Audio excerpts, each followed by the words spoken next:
Episode 12 of the Nobody Asked for This podcast. We made it, guys. Okay, welcome. As you remember in the last episode, if you listened, if not, we'll get into that in 1 second. I've decided not to say hello because anytime I say it, I sound like a preschool teacher, which there's nothing wrong with that. The world needs preschool teachers. Someone's got to teach the youth, but it's just not necessarily something I want to sound like on this platform. So, bonjour, comment ça va? That's pretty much the only French that I picked up and remember in the 12 years that I took French in school. But anyway, yeah, how's everybody doing? It's, like I said, the 12th episode. I double-checked on the number. I know we've gotten it wrong in the past, but it is truly the 12th episode. And yeah, things are good. Kind of. I was just looking at our stats. They're not great. I'm seeing a lot of red. You know, they have in the little website thing or whatever.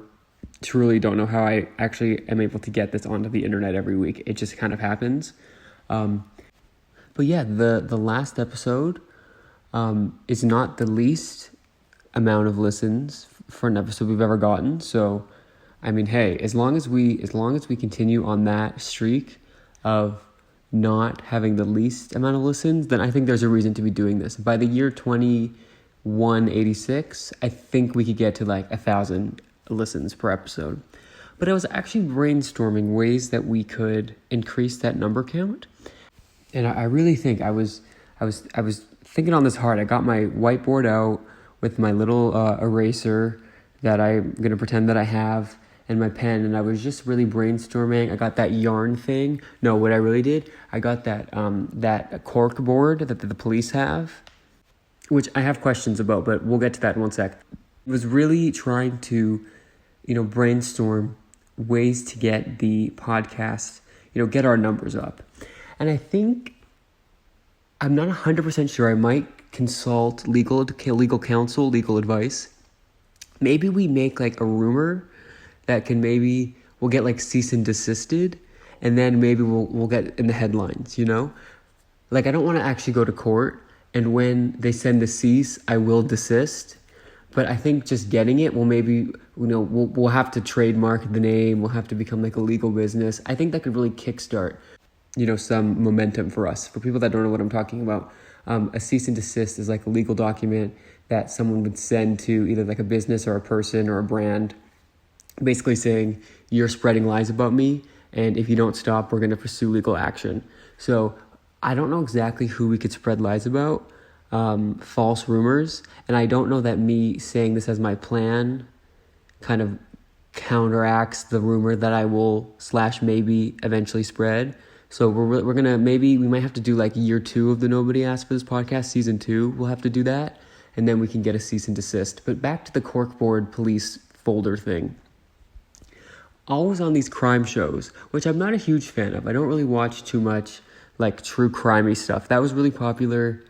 It is really popular now and has been really popular probably the last 5 years, but something about it just doesn't do it for me, which is funny because I like scary movie. I love a scary movie, love a horror movie, but I always find it funny when people are able to watch those types of movies, like even those like Lifetime made for TV movies where it's like a 45-year-old, recently single woman goes out on a date and she always dates the killer, and the killer tries to kill her.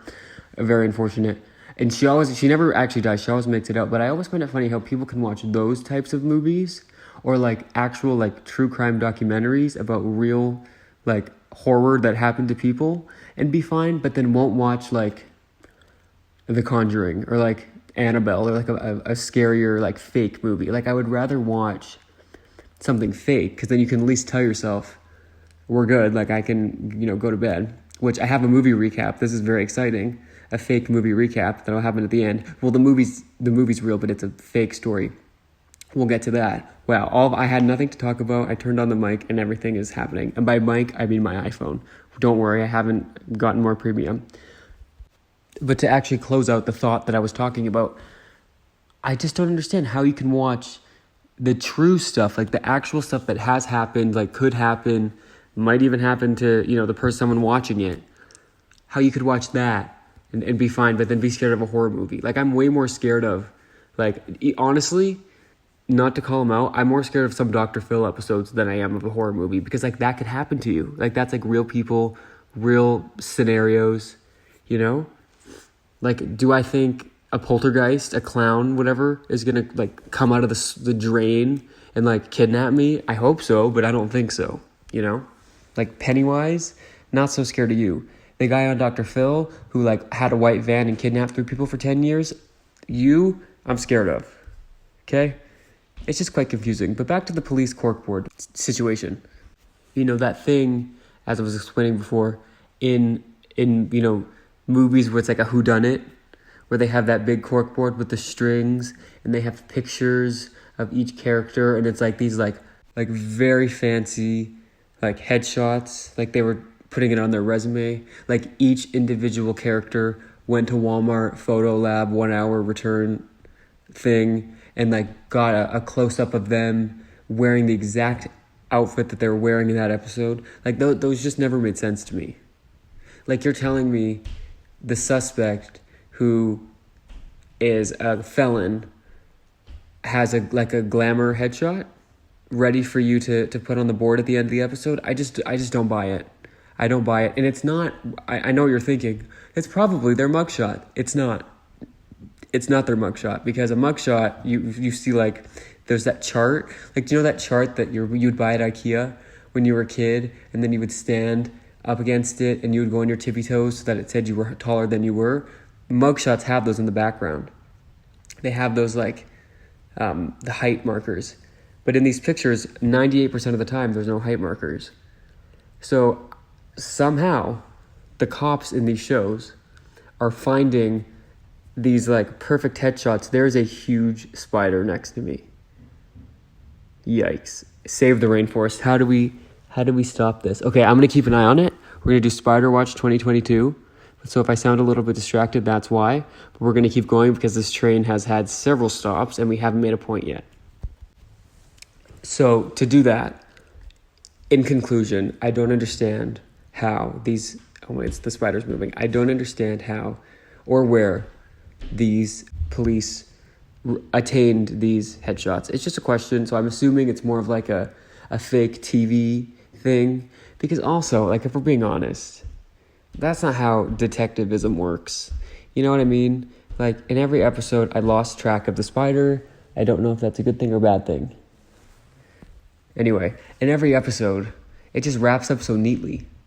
Like, they always find the receipt to the place that the killer was last seen with the victim, and then they find the surveillance footage. Like, in real life, I don't think it all kind of, you know, wraps up that neatly and is that easy to solve. So, just in general, crime shows were on to you. I remember I took a criminology class, in like Criminology 101 or whatever, like the very, very introductory criminology class, and the first thing the professor said was, if you're in here because you saw like Criminal Minds and thought that would be fun, this probably isn't for you. He was like, this is not what this is. Like, if you actually want to study criminology, I'd love to have you. But if you're just doing this because you think it's going to be like How to Get Away with Murder, you know, maybe check out a different class. And I respected that. I mean, I was one of the people that thought they were signing up for, like, you know, Law and what's that show? Law and Order 101. And it definitely wasn't that. It was a lot of, like, almost like history type stuff, which was cool. It just wasn't what I thought I was getting into. Regardless, I think I almost failed that class, but I didn't. We passed in the end. All that matters is the end. Just an update on the spider. I, like, can't see him anymore. I'm again on my classic beanbag chair, which in 50 years, when I'm, you know, world-renowned podcasting legend, will go on auction for charity. Get your bids in now. It is precisely the same couch in which I was infamously sitting in the chip crumbs. See the title of the last episode for further context. But yeah, the spider is alive, alert, awake, and enthusiastic. But we're going to continue in the hopes that he's not poisonous and does not bite me. And there'll be at least a 13th, if not a 14th episode of the Nobody Asked for This podcast. So today was a very special day. It is the day of the Pumpkin Spice launch 2022. As you all know, I'm sure from being loyal listeners, we are currently in the midst of Pumpkin Watch 2022. Not to be confused with Spider Watch 2022. They're both very different, equally as beloved, equally, putting our focus into both. One's a positive, one's a negative. But the positive thing, the pumpkin spice latte, is a key part of Pumpkin Watch 2022. It's not the official mark of Pumpkin Watch because, again, we're in August, which is very much summer. But as you know, September 1st is the beginning of fall. Now, you may be checking your calendars and thinking, Francesco, that is very incorrect. September 1st is not the beginning of fall. But I'm pretty sure I laid this out in a previous episode, but I can just do it really quickly again. My version of the seasons is September, October, November, fall, December, January, February, winter, March, April, May, spring, June, July, August, summer. I don't know why it's not that. I've detailed it all, probably like episode 8 or 9, I want to guess. But regardless, I think that's how it should be. We're going to petition. I think once we get daylight savings rejected, I believe they're kind of, again, we're talking a lot of legalness in this episode. I think that once they're done legalizing the downfall of daylight savings, we can get to fixing why the hell seasons start at the end of months. Like, why are we starting spring, like March 20-something? Why does winter start December 21st? That's the same week as Christmas. That makes no sense. But regardless, yes, the pumpkin spice latte is back, and that is usually it's almost like the Groundhog's Day for the beginning of autumn. Do you know how, like, Groundhog's Day happens, and then we find out if there's going to be more winter or, like, spring's coming sooner? Like, that isn't the start of the more winter or the spring coming sooner, but it's just like the first little nod to it. Because, yes, we're still in summer, even by my standards. So we have a couple more days till fall officially, non-officially begins. But I have had my first pumpkin flavored beverage of the year, and I just think that that's something to acknowledge and celebrate. I also had what I'm really in it for, which is the pumpkin cream cheese muffin. Now, those of you who don't know, the pumpkin cream cheese muffin from Starbucks is top 2 things that they offer, seasonal bakery / food items that they offer, up there with the holiday stuffing panini. It's like, we'll get into that in December, but we're going to give our time to the pumpkin muffin today, the pumpkin cream cheese muffin to be exact. It is a muffin. It is very moist. It has like pumpkin flavor in it. I don't know if there's actual pumpkin in it, but it's like the pumpkin seasoning or whatever. And there's a big chunk of cream cheese down the middle, and you can get it warmed up or not, whatever suits your fancy. Is very good. I recommend that you try it, truly. Which, really quickly, while we're on the topic of Starbucks food options, something happened recently where they got rid of all the good stuff. There's no more oat bar. There's not even the oat fudge bar anymore. I don't believe they still carry the ginger molasses cookie. Whoever is in charge of Starbucks, like, operating practices and procedures, or whatever your, like, full title is, I would like to speak to you because I'm not really understanding the decisions that you're making as someone whose job really is to serve the public. So as a member of the public, I'm saying enough is enough. Bring back the good food, because, I mean, offering like a dry croissant in place of the moist ginger molasses cookie just makes absolutely no sense to me, and it is harmful. Yeah, it's embarrassing. Yeah. Also, just kind of part of Pumpkin Watch 2022, I would like to note that I have completed my second bag of candy corn for the year. Again, we are still in summer by all counts. My count, the calendar's count, the global count, and I've gone through 2 bags of candy corn. So I think that is something to celebrate. The next sort of milestone on the Pumpkin Watch 2022 would be visitation of a pumpkin patch. I have yet to go to a pumpkin patch since the maybe first grade, whatever grade they take you on the field trip. It's either kindergarten Ramsey, grade 1 or grade 2. And I don't necessarily know that I want to experience a pumpkin patch again, but as soon as I start seeing people's Instagram stories of them at the pumpkin patch, picking a pumpkin, petting the stray goats that go there. Has anyone ever noticed that? Why is there always like there's not a petting zoo at these pumpkin patches, but there's just like a llama randomly somewhere. Like, I don't even know how a llama got here, or goat or whatever one with the horns. I think it's a llama, but that sounds wrong. If maybe a goat, a deer. No, I don't think you pet deers. Regardless, there's always like an animal, but it's not in like, I guess this is good. It's not like in a special section where you pet them. They're just kind of roaming free, which on second thought is probably healthier for the poor animal.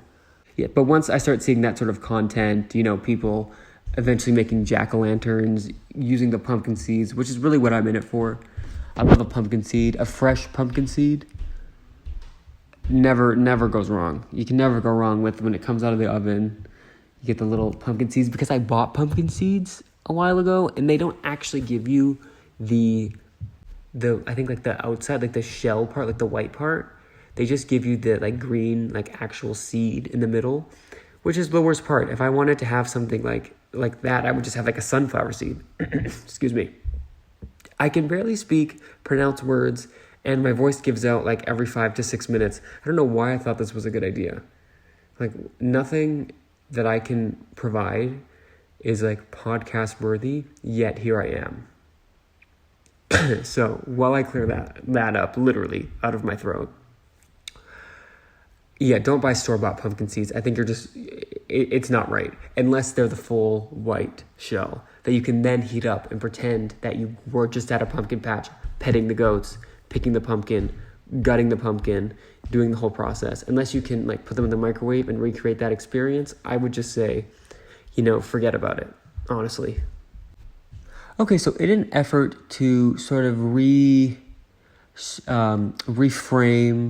get back to my roots of how the podcast started, I'm going to bring back some of the old segments, at least for this episode. Now, I have to be really honest.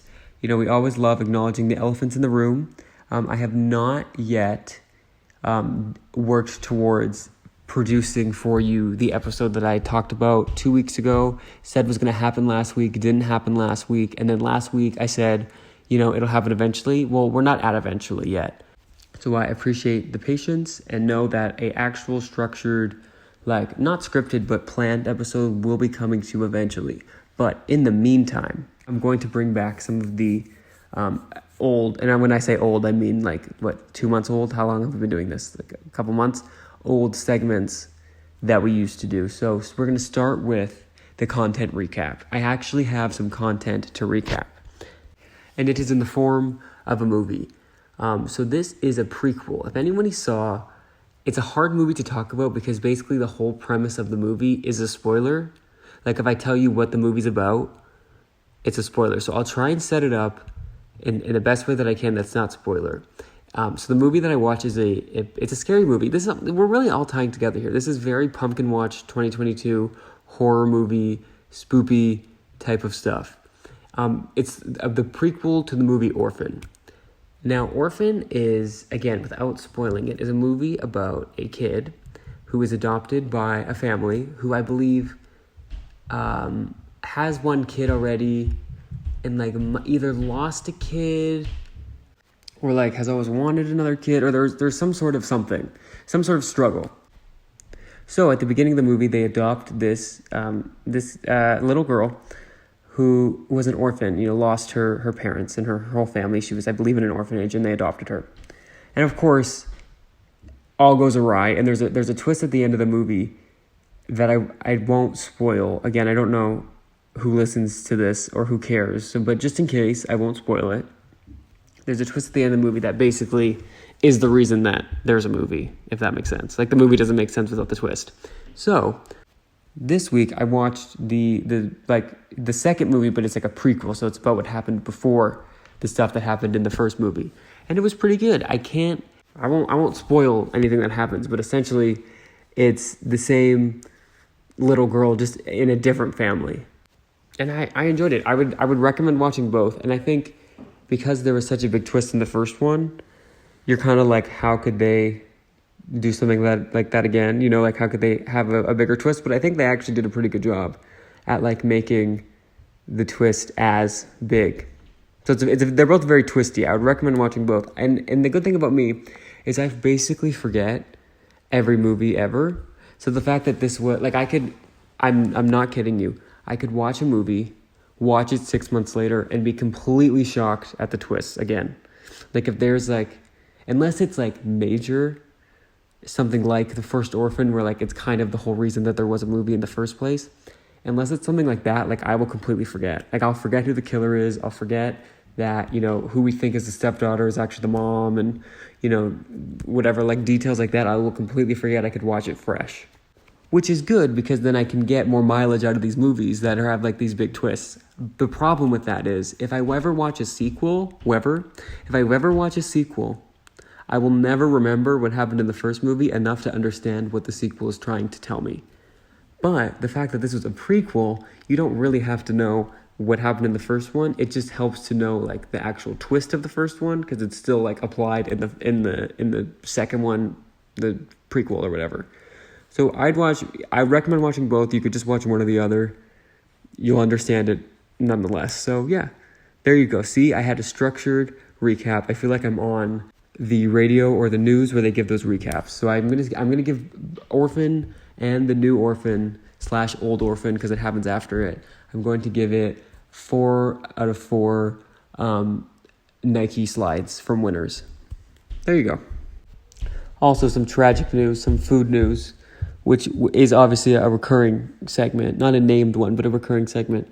With the end of summer looming, that means the end of, this is going to be hard to say, the summer dollar drink days. And basically any sort of summer promotion that these restaurants are offering. So, you know, I detailed heavily my journey with the Wendy's Frosty. As you know, Wendy's does a small Frosty for 99 cents. That for a while was actually a small Frosty for 99 cents and has now turned into pretty much 2 spoonfuls in a small cup Frosty for 99 cents. Regardless, you were paying 99 cents. When summer ends, that kind of summer deal unfortunately expires. But more importantly, the summer drink days the dollar drink days, at McDonald's are going to be coming to an end. I don't know the exact date. I'm scared to look it up. I don't want to know, because when that happens, it really like takes over my, it becomes a part of my day. I'll get either iced coffee or a Diet Coke. You would think the time of day that I go would decipher whether or not I got an iced coffee or a Diet Coke. It doesn't. I've been there at 9 a.m. and gotten a Diet Coke. I've been there at 11:30 p.m. and gotten an iced coffee. So I really like to switch it up.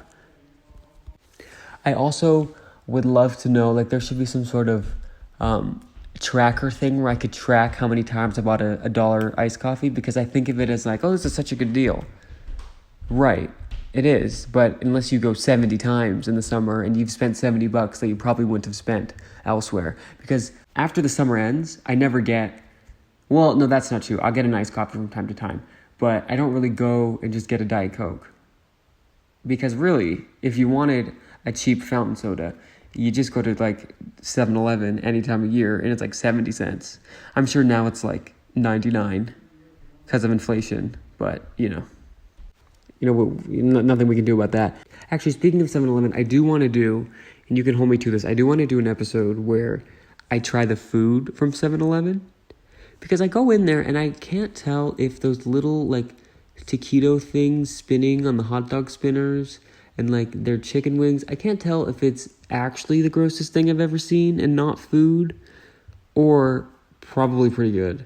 Their pizza, I don't trust. The only like bad pizza I trust is Little Caesars, because I've had it so much that I think I'm immune to whatever toxins they're trying to get into your bloodstream. So those I'm fine with, but I don't really want to add new toxic pizza atoms, ions, whatever, protons, neurons. I don't really want to add that into my current gut flora as we've discussed. Actually, we haven't discussed as much because, as you might have noticed, the gut update segment has really gone down the toilet. I haven't done it in weeks. And here's the thing.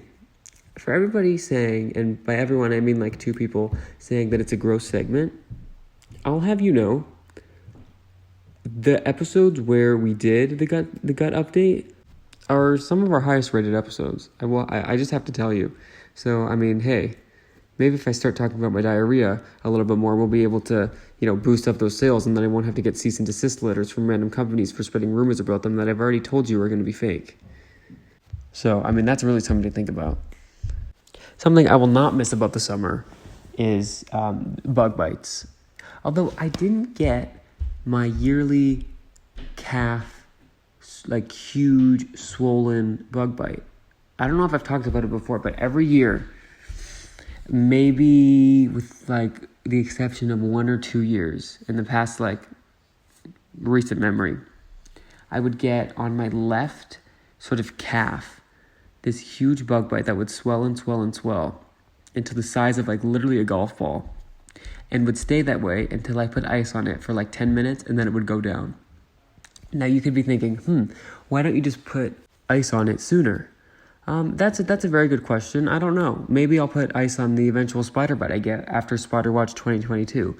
Maybe I've grown since then, but I don't know. I was always just too lazy to do it. But this year I didn't even have to be lazy. I was lazy, but I didn't have to be because I didn't get my big bug bite. So I guess I'm immune. Speaking of immunity, I have to talk about a phenomenon that I don't think is being discussed. I might have to rejoin, what's it called when you're in academia? I might have to rejoin academia and get some studies done on this phenomena of Labor Day immunity.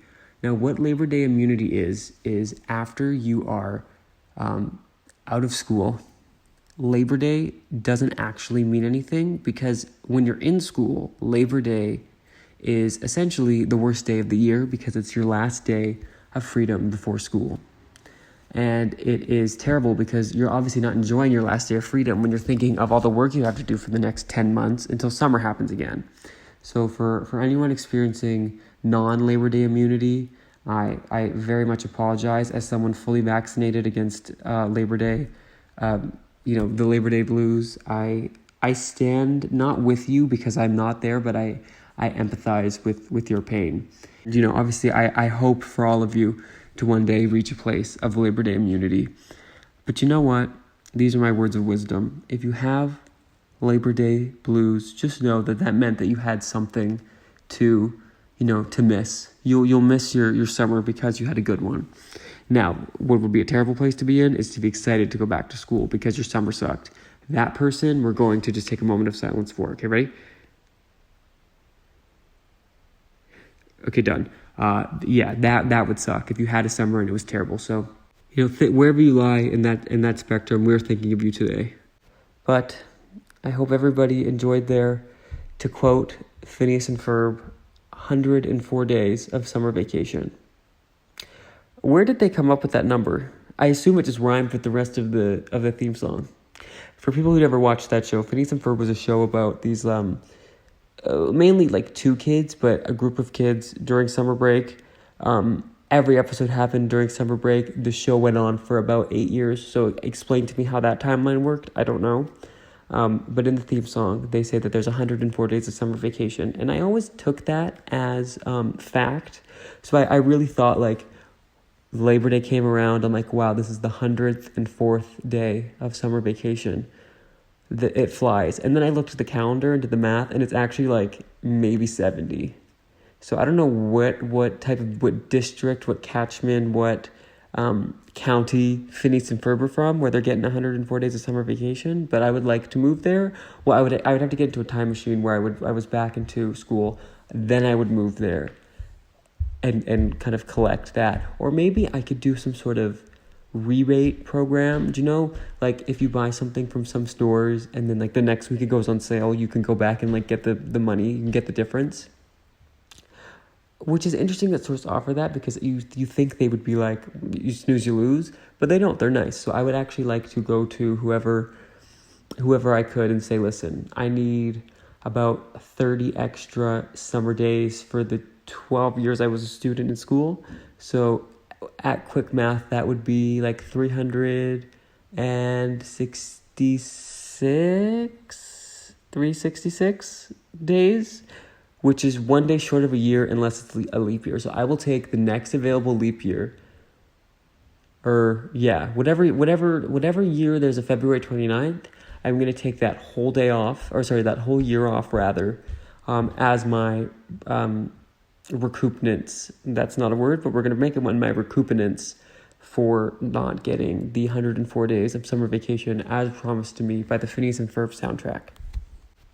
What also made no sense about that show is, as I said before, every episode took place in summer break and it went on for like hundreds of episodes. They had like Christmas episodes. How do you have a Christmas episode in between 2 episodes about summer break and expect us to be following the timeline? I guess they just didn't really expect us to follow the timeline. That's the thing about these kid shows, is you watch them as like, not even adult, just as like an older person. And you're like, wow, they really thought I was an idiot. Like, they really thought I was just stupid. And the sad part is, we were. Like, we totally bought anything that they told us. There's 104 days of summer vacation? Sure. Winter break happens in the middle of summer vacation? Sure. Summer vacation lasts for 8 seasons? Sure. Like, I never even questioned it. And, like, Hannah Montana 2. Not Hannah Montana 2 as in the second one, but Hannah Montana as well. Like, again, just a quick recap. I don't want to spoil it.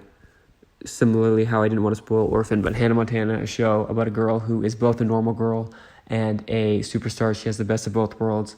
That's a theme song as well that I would recommend checking out. And the only thing different between the version of the girl who's a pop star and the girl who is just a regular girl who goes to school is that one of them has blonde hair and one of them has brown hair. It's a wig. And we are, as a society, expected to believe that everyone just saw this girl hiding in plain sight, and no one recognized that. That's her, just in a brown wig. I guess she wore a blonde wig. Like, really, like, not one person even at the school was like, you sound a lot like Hannah Montana, because that's the thing. Miley, the version of the girl that wasn't the pop star, I'm sure everyone's seen, Hannah Montana. It's a classic. How can you not? She would literally sing like at the school talent show. And nobody thought, that sounds a lot like Hannah Montana. And she looks a lot like Hannah Montana, just with brown hair. Maybe that's a wig. But again, we just bought it. And actually, the real thing, I can't even think of the word, but the real kerfuffle, that's not the right word, but you'll get what I mean, is in the movie, spoiler alert, she literally tells her whole hometown. She goes back to Nashville or whatever, or like Tennessee, or like whatever farm country she was from, I think, in like the South. And she, in front of the whole town at like the fundraiser, we've talked about this before, how in every small town movie there has to be some sort of fundraiser to save the town. She performs at this fundraiser and takes off her wig and is like, I'm Hannah Montana. Or Hannah Montana was singing and took off her wig and said, I'm Miley, whatever her last name was her fake last name was in the movie. And you're telling me nobody took a picture, nobody leaked it to the internet, nobody like told anybody? I'd imagine there was like some Reddit thread, like somebody from the town must have taken it to even the dark web. But you know what probably happened? To make this all go full circle, probably someone who lived in her hometown who saw at the fundraiser that she wasn't who she said she was, probably saw an opportunity to make money, tried to go on the dark web, found their way down. How do you even get to the dark web? Everyone talks about the dark web, but I don't know how to get there. I don't necessarily want to get there. I would just like to know like how that happens. But regardless, to continue with the story, I bet, the kid that saw an opportunity to sell this information, make some money, maybe get out of the small farm town. They wrote somebody powerful or, whoever you go to leak information. Hannah Montana heard about it, and she sent a cease and desist. Isn't that a nice little bow, a nice little period at the end of the sentence? We brought it home. I think that's the perfect place to end. Thank you for listening. I appreciate your time. As I say every week, please listen to us on Spotify, on Apple Podcasts, Stitcher. Tell your Alexa to play nobody asked for this podcast, and then tell her, not that one, and then tell her, not that one either, and then tell her, no, and then tell her, that's the right one. I'm sure we'll be the last one to pop up in that rotation. You can also follow us on Instagram. Again, I don't know who us is, but I'm going to say us. You can follow us on Facebook. We are on TikTok, Twitter. I think that's all. We have actually a website. I haven't talked about the website in a little bit. It's podcast.nobodyaskforthis.podbean.com. There you'll have everywhere to find us, all our social media. All of the episodes, you can just listen straight on there. And yeah, I really appreciate you listening. So have a great week. We'll see you on episode 13. Ooh, speaking of spooky, episode 13 is coming up. It'll get you. See you then.